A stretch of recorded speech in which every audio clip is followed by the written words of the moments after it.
Congolaises, Congolais, chers compatriotes, il y a 6 ans, je prenais congé de mes responsabilités en tant que président de la République, chef de l'État. Et fait inédit dans notre pays, en près de 60 ans d'indépendance. J'ai passé pacifiquement la main à un nouveau chef d'État. Depuis lors, je m'étais imposé un strict devoir de réserve, y compris quand je fais l'objet, directement ou par mes proches interposés, de provocations, de déni de droit, d'humiliation, d'imputations dommageables et d'autres multiples atteintes à ma dignité. D'abord, parce que je suis convaincu que le temps est le meilleur allié de la vérité, un antidote lent mais puissant contre le venin du mensonge et de la délation. Mais aussi et surtout, parce qu'agir autrement aurait fait le jeu de ceux qui, par cette campagne odieuse, cherchaient à détourner l'attention de notre peuple de leur incapacité, aujourd'hui avérée, à répondre à ses attentes et aspirations. J'ai enfin décidé de briser ce long silence, de sortir de ma réserve et de m'adresser à vous parce que l'enjeu est de taille. Il est même existentiel. Non pas pour ma famille politique ou biologique, moins encore pour ma modeste personne, mais plutôt pour la nation congolaise et pour l'avenir de notre cher et beau pays. J'ai décidé de briser le silence parce qu'au vu de la situation que traverse notre pays, continuer à me taire m'aurait rendu poursuivable devant le tribunal de l'histoire pour non-assistance à plus de 100 millions de compatriotes en danger. Je saisis cette opportunité pour partager avec vous mes réflexions et participer ainsi à la recherche de la solution à la crise que traverse notre pays, la République démocratique du Congo, terre de nos ancêtres, car il est gravement malade et son pronostic vital engagé. Mieux que quiconque, vous en êtes conscient, car vous en faites quotidiennement les frais dans votre chair et vous en payez le prix. Mes chers compatriotes, vu l'importance stratégique de notre pays et le rôle qu'il est appelé à jouer, j'avais, de l'avènement au pouvoir du chef de l'État actuel, conclu avec lui un accord donnant naissance à la coalition entre nos forces politiques respectives. À propos de cet accord, beaucoup de contre-vérités ont été dites, y compris, fort malheureusement, par celui qui est censé connaître la vérité, parce qu'en étant l'un de 2 principaux signataires. En attendant qu'au moment opportun, la vérité soit rétablie, preuve irréfutable à l'appui, permettez-moi pour l'instant d'affirmer qu'en ce qui me concerne, la conclusion de cet accord n'avait pour seule motivation que l'intérêt supérieur de la nation. Par cet accord de mutualisation de forces, j'entendais en effet permettre à mon successeur d'exercer dans la direction des affaires de l'État plus de pouvoir effectif que ce que la faible représentation de sa famille politique au sein de la nouvelle Assemblée nationale était en droit de lui conférer. Je voulais par ailleurs faciliter le fonctionnement harmonieux des institutions et éviter à la nation, comme à notre jeune démocratie, d'éventuelles crises politiques qui leur auraient été fatales. Cette première alternance pacifique et civilisée à la tête du pays avait suscité d'autant plus d'espoir qu'en janvier 2019, notre pays s'est trouvé en bien meilleur état qu'au moment de ma propre accession à la magistrature suprême en janvier 2001. Alors que j'avais trouvé un pays au bord de l'implosion, miné par une longue dictature et des guerres, sans institutions républicaines, économiquement en faillite et socialement déchiré. Bref, un pays dont l'incertitude de lendemain menaçait la stabilité de toute la région.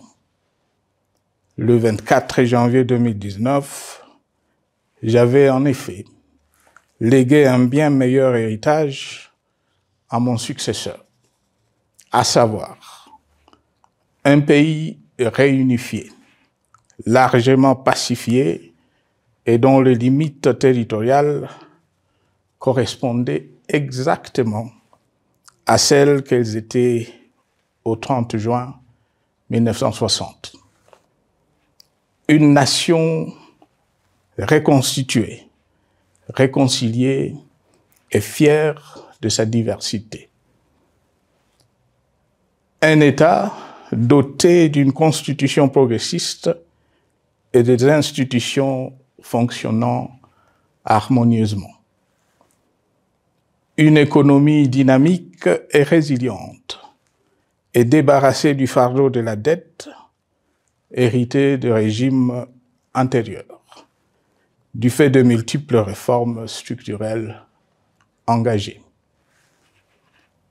Une armée nationale républicaine de plus en plus professionnelle et capable de relever le défi de la défense de l'intégrité du territoire national.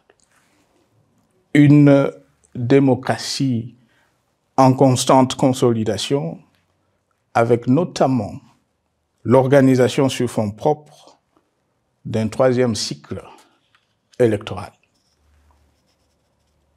Le cœur serré, je constate qu'à peine 6 ans après, ce bel héritage en indivision, légué à l'ensemble de notre peuple, a été complètement dilapidé par celui qui en avait reçu la garde.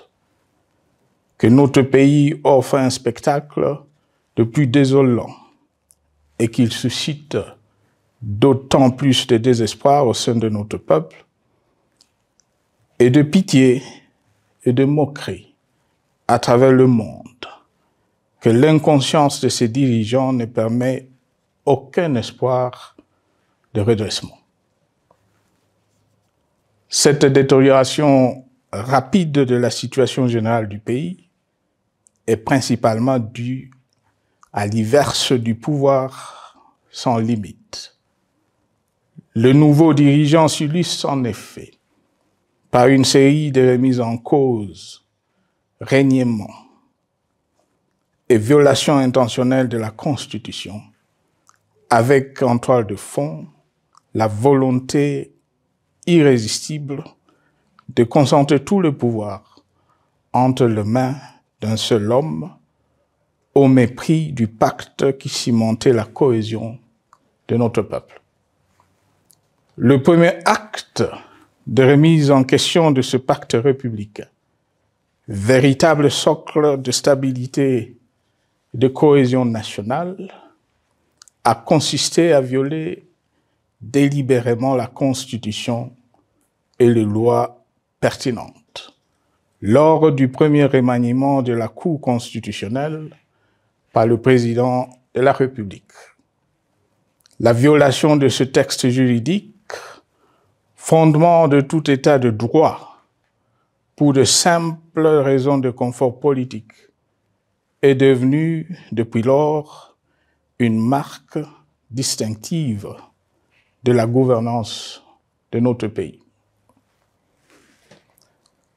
Dans le même esprit, en décembre 2020, il fut organisé un coup d'État institutionnel à la suite du renversement en pleine mandature d'une majorité parlementaire, pourtant dévolue par le peuple souverain, ainsi que le gouvernement qui en était issu. S'en sont ainsi suivis la nomination illégale de membres de la Commission électorale nationale indépendante, ainsi que le simulacre des élections de décembre 2023, organisées en violation du cadre juridique et de normes internationales pertinentes, qui, par une ampleur sans précédent de la fraude, ont amplifié l'illégitimité des institutions et de leurs animateurs. Le coup de grâce a été donné par l'annonce du projet de changement de la Constitution, un projet dont la réalisation liquiderait totalement le consensus national de Sun City. Les conséquences négatives de cette gouvernance non orthodoxe sont pour le moins stupéfiantes. Le pays est ainsi devenu un espace de non-droit. La République a cessé d'être démocratique et la volonté du chef de l'État tient désormais lieu de loi suprême, supplantant la Constitution et les lois. En revanche, érigé en politique du gouvernement, le populisme et la démagogie, le mensonge et l'arrogance, la discrimination et la stigmatisation de certaines composantes de notre peuple, l'institutionnalisation du tribalisme et du népotisme, l'opposition de communautés nationales, les unes aux autres, le discours de haine et l'injustice ainsi que l'impunité ont d'autant plus aisément détruit la cohésion nationale et le vivre ensemble que l'opulence outrancière et le non-respect de la parole donnée sont les maîtres mots de la classe politique au pouvoir. Ce qui a rendu le pays fragile et donc vulnérable. Plus grave, le repli identitaire, dangereux pour l'édification de toute nation, a refait surface, avec ses vieux démons dont l'intolérance et la division est circonstance aggravante. Cela est non seulement toléré et impuni, mais aussi et surtout véhiculé et financé par les tenants du pouvoir. Face à cette dérive, le Parlement a abdiqué de sa mission constitutionnelle de contre-pouvoir. Il a ainsi cessé d'être le temple de la démocratie, le lieu par excellence de l'expression législative et la volonté du souverain primaire, pour ne plus être qu'une chambre d'enregistrement de la volonté d'une seule personne. Quant à la justice, garante constitutionnelle de liberté publique et du socle de valeurs, qui structure notre identité et forge notre unité, elle a complètement démissionné de ses responsabilités, se laissant ouvertement instrumentalisée à des fins politiques. Elle n'est donc plus qu'un instrument d'oppression d'une dictature qui tente désespérément de survivre à contre-courant de l'histoire, par la terreur et l'imposition de la pensée unique. Rôle peu louable, qu'elle partage avec les milices tribales, ainsi que la police et le service de renseignement, eux aussi détournés de leur noble mission de protection des citoyens et de sécurisation de l'État. Sur le plan économique, la situation est de plus inquiétante. Malgré l'augmentation des recettes publiques, essentiellement due à l'arrivée à maturité de toutes les réformes courageusement votées de 2002 à 2018, notamment le nouveau code minier, forestier, des hydrocarbures, des assurances et de la sous-traitance, et un niveau d'aide financière accrue de la part des institutions de Bretton Woods. Aucun investissement n'a été réalisé pour doter le pays d'infrastructures modernes, soutenir des réformes structurelles et stimuler la croissance. Par contre, l'inflation et la dépréciation monétaire, jadis vaincues, sont de retour. La corruption et le détournement de deniers publics ont atteint un niveau inédit. Et l'endettement public que nous avions maîtrisé de 2010 a de nouveau grimpé en flèche, dépassant la barre des 10 milliards de dollars et suscitant des inquiétudes légitimes quant à la solvabilité à moyen et long terme du pays. Les conséquences sur le plan social sont aussi dramatiques. Aggravation du chômage, accumulation des arriérés des salaires des agents de l'État, baisse drastique du niveau de vie de la population et recrudescence du banditisme urbain, de l'exode rural et de la famine dans un nombre croissant de provinces. Les Congolais sont désormais en proie à une véritable angoisse existentielle. Parmi les victimes résignées de ce gâchis se trouve en bonne place notre jeunesse, qui a été pourtant de tout le combat démocratique et qui a beaucoup cru aux vertus de l'alternance pacifique.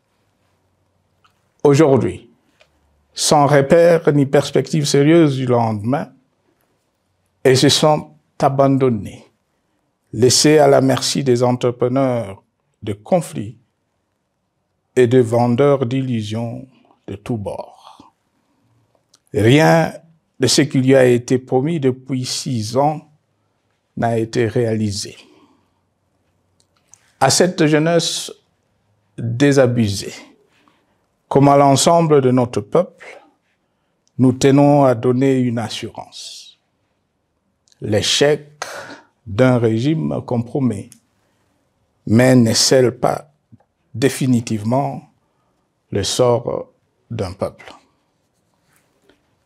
Mes chers compatriotes, s'agissant de la situation sécuritaire, dans les grandes agglomérations comme dans nos campagnes, elle est partout plus que préoccupante.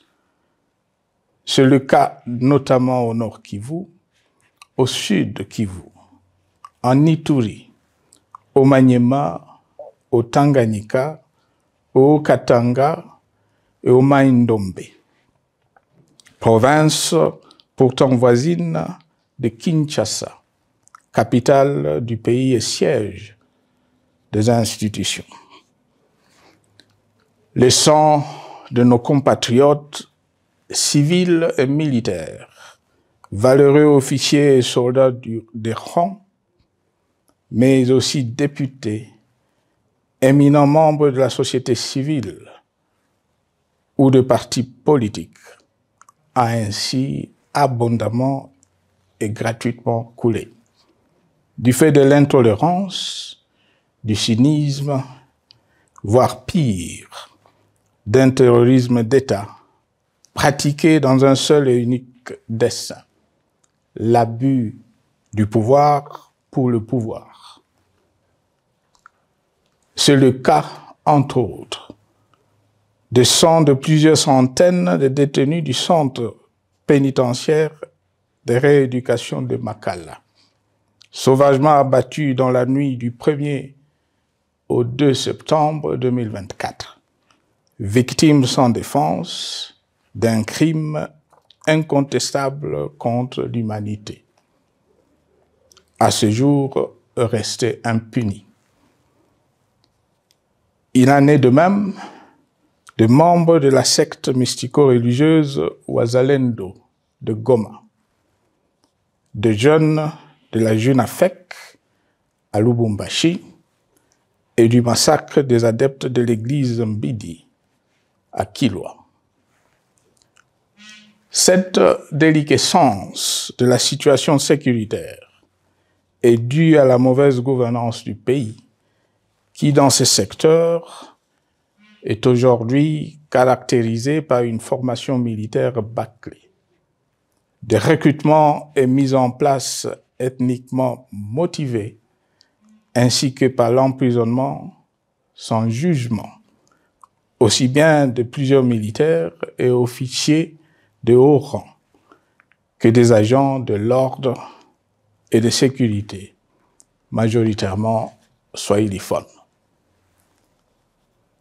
Bien plus, à l'armée nationale, bouclier de la nation, instrument de préservation de l'indépendance nationale et de l'intégrité territoriale, il a été substitué de bandes de mercenaires, de groupes armés, de milices tribales et de forces armées étrangères, qui ont non seulement montré leurs limites, mais aussi enfoncé le pays dans un chaos indescriptible.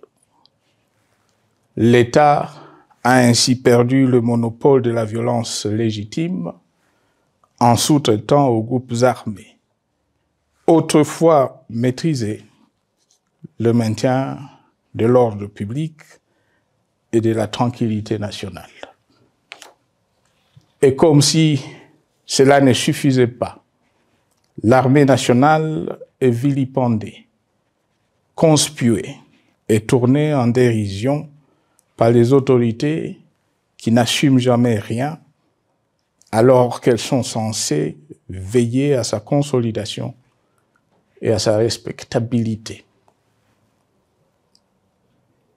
Pour les avoir formés, commandés et conduits au front, je connais nos soldats, boucs émissaires aujourd'hui de toutes les contre-performances enregistrées sur les champs de bataille.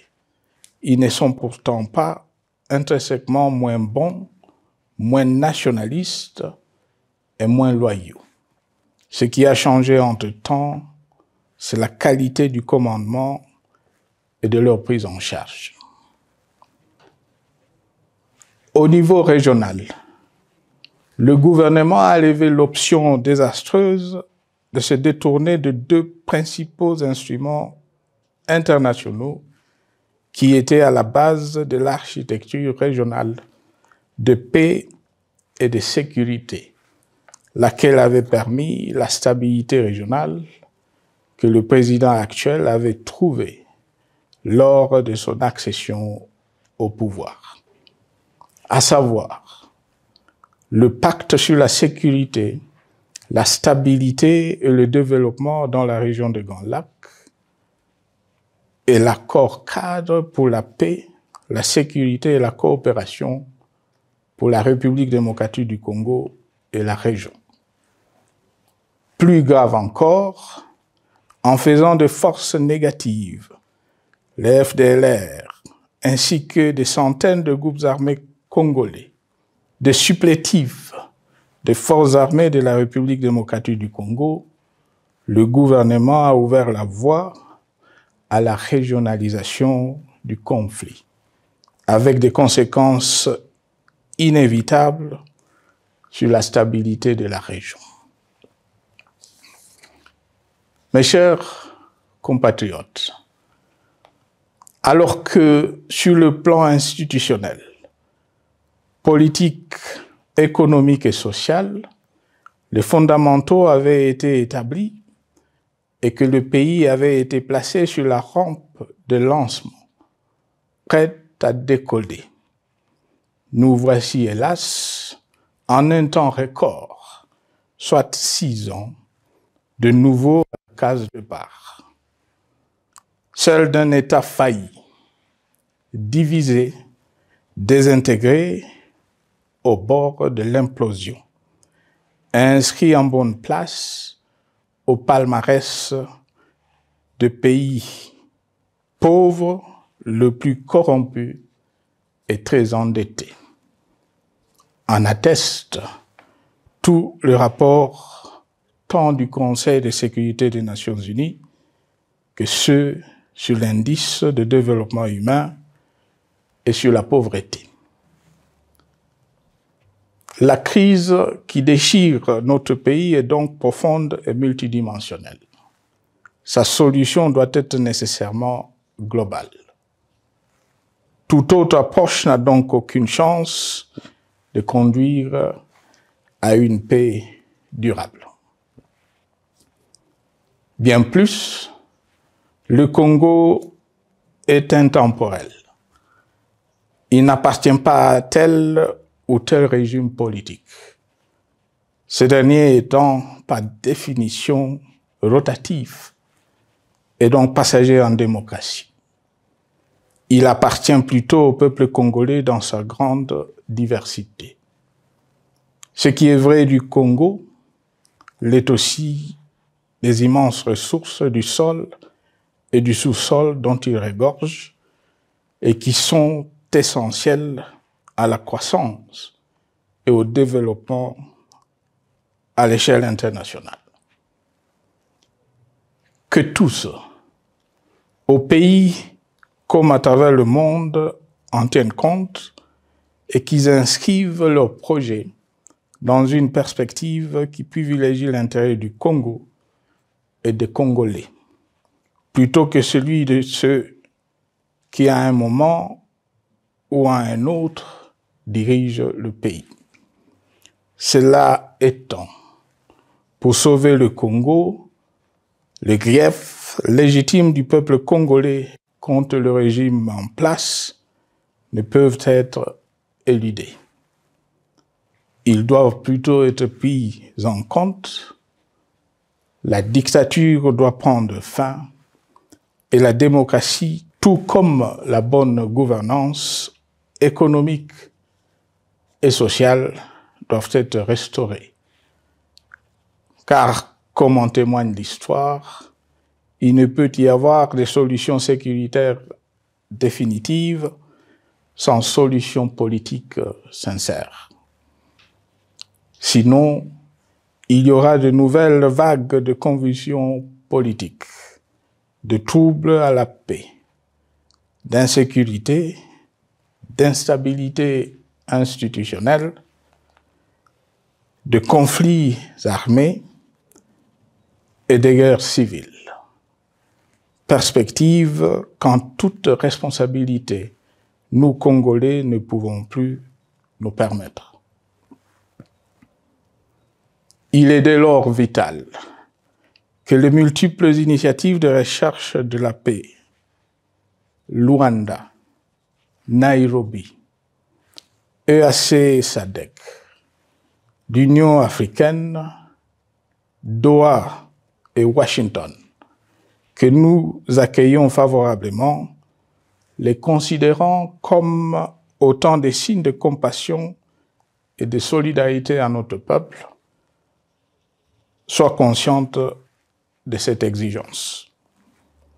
Qu'elles accordent aux Congolais à la fois maîtres de leur destin et premières victimes de cette crise la place centrale qui leur revient de droit, aussi bien dans le diagnostic du mal dont souffre le pays que dans la prescription du traitement dont il a besoin pour en guérir définitivement. Il convient de noter à ce sujet que le gouvernement de Kinshasa s'est enfin résolu à se mettre autour d'une même table avec l'AFC/M23 depuis plusieurs semaines à Doha, même si, bizarrement, il continue à considérer comme un crime le fait que les autres Congolais se parlent entre eux. C'est le lieu pour moi de saluer la démarche des évêques de la CENCO et de l'ECC, qui a le mérite de n'exclure du débat aucun sujet, ni aucun de nos compatriotes. Sans être parfaite, cette initiative conjointe des Églises mérite le soutien et, si nécessaire, des enrichissements de la part de notre peuple. Mes chers compatriotes, une fois n'étant pas coutume, il convient de dénoncer la falsification de l'histoire par ceux dont le jeu pervers dans l'opposition naguère, comme aujourd'hui au pouvoir, a consisté et consiste encore à calomnier, à diffamer, à diaboliser et à diviser pour gagner et régner, à se défausser sur les autres pour justifier leur contre-performance, quelles qu'en soient les conséquences sur la cohésion nationale ou en termes de vies humaines injustement brisées ou perdues. Une preuve, s'il en fallait encore, vient de nous en être donnée une fois de plus.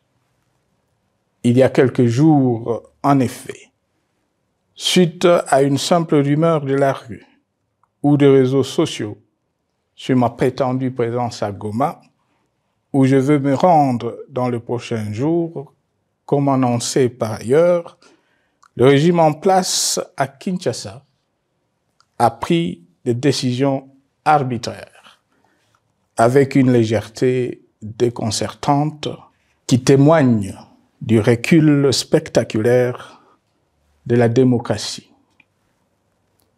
Mieux que quiconque, vous savez que pour moi, le Congo est la priorité absolue, que sa souveraineté et son intégrité territoriale ne sont pas négociables, que mon engagement pour la démocratie, la cohésion nationale, la paix et la stabilité n'est pas un slogan creux, et que le respect de la Constitution et des lois du pays, autant que celui de la parole donnée, sont sacrés.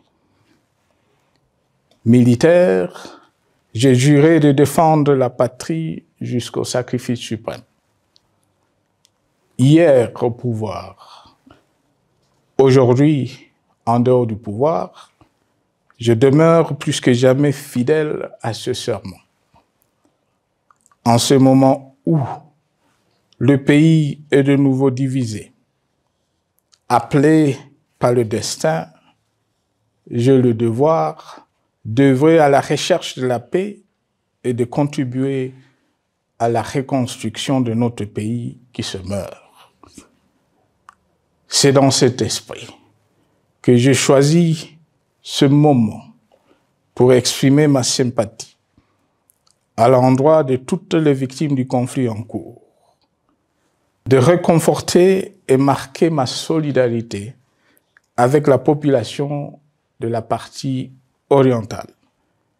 Vous, qui êtes abandonnés par le pouvoir central, qui semble avoir pris le parti de vous punir, entre autres, en déconnectant les institutions financières du réseau bancaire national et en restreignant le mouvement de personnes et de biens. Ces décisions et bien d'autres vous asphyxient et rendent votre vie plus précaire que jamais.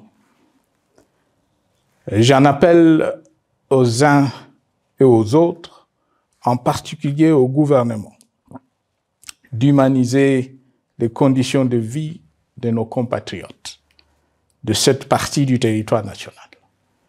Ils ont droit à la vie, à la scolarisation de leurs enfants et aux autres conditions du bien-être.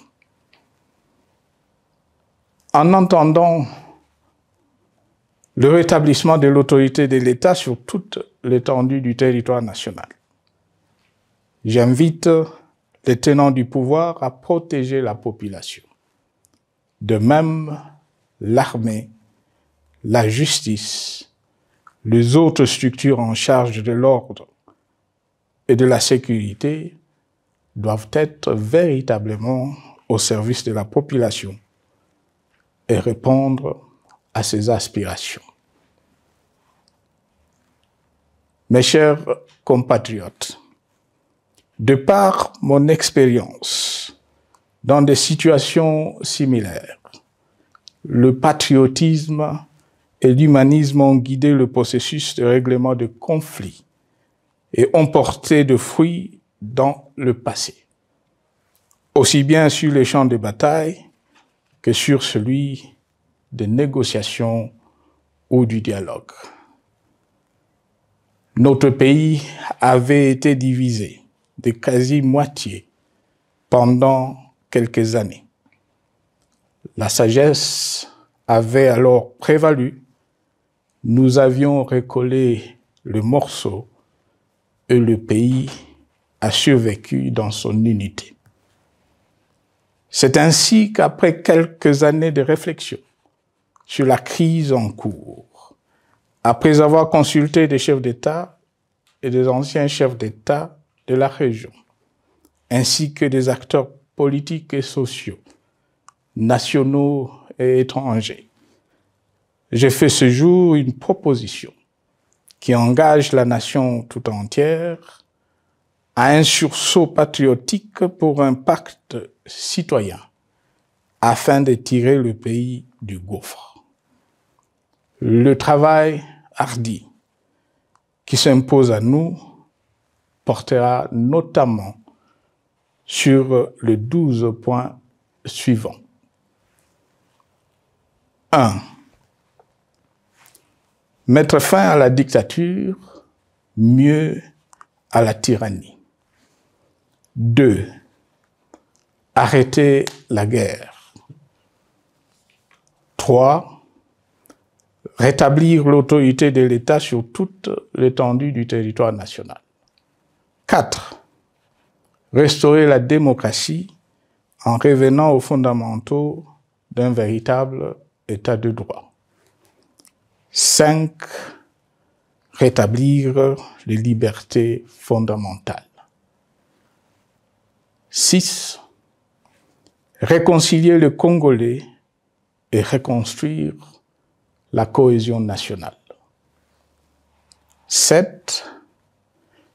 Relancer le développement du pays par la mise en place d'une bonne gouvernance économique, une gestion administrative et financière orthodoxe et une répartition équitable des ressources nationales. 8. Relancer le dialogue sincère et permanent avec tous les pays voisins en vue de l'instauration de la paix et du développement durable dans la région. 9. Rétablir la crédibilité du pays auprès de partenaires au niveau tant régional, continental qu'international. 10. Neutraliser tous les groupes armés nationaux et étrangers et rapatrier ces derniers dans leur pays d'origine. 11. Mettre définitivement fin au recours et à l'utilisation de mercenaires, conformément à la Convention de l'Union africaine sur l'élimination du mercenariat en Afrique du 3 juillet 1977 et à la résolution des Nations Unies du 4 décembre 1989 portant sur la Convention internationale contre le recrutement, l'utilisation, le financement et l'instruction de mercenaires et rapatrier sans condition ceux qui sont déjà déployés sur le sol congolais. 12. Ordonner le retrait sans délai de toutes les troupes étrangères du territoire national. À ce sujet, je salue la décision sage des pays de la SADC de retirer les troupes de la SAMI DRC de notre pays. Vu l'immensité de la tâche ainsi décrite, je lance un appel solennel à tous les Congolais, sans distinction de sexe, d'ethnie, d'âge, de classe sociale, de zone géographique ou d'appartenance politique, qui aiment passionnément le Congo, qui sont prêts à tous les sacrifices, qui adhèrent sans réserve au pacte républicain de Sun City et qui tiennent au respect de la Constitution du 18 février 2006, à se dire autour de ces objectifs. Il s'agit de la refondation de l'État et de l'édification d'un pays qui a perdu ses repères. Mobilisons-nous et mettons à profit tous les moyens à notre disposition pour restaurer l'unité nationale, sauver le Congo et préserver son indépendance. Car l'Afrique et le monde nous regardent. Mes chers compatriotes, le Congo vaut mieux que la caricature qu'en donnent ses dirigeants actuels. Le Congo mérite mieux que cette politique extérieure faite de jérémiades et de mendicité. J'ai donc la ferme conviction que le peuple congolais est capable, aujourd'hui comme en 1960, de vaincre le démon de la division, qu'il est capable aujourd'hui, comme au cours de la décennie 90, de vaincre la tyrannie et la tentation du pouvoir absolu. Qu'il est capable aujourd'hui, comme en 2003, de prendre le dessus sur ce qui nous divise et de mettre fin à la violence armée qui oppose ses enfants. Pour y parvenir, chacun doit jouer sa partition. Je m'engage à jouer la mienne. Que Dieu bénisse la République démocratique du Congo, qu'il bénisse individuellement chacun de vous. Je vous remercie.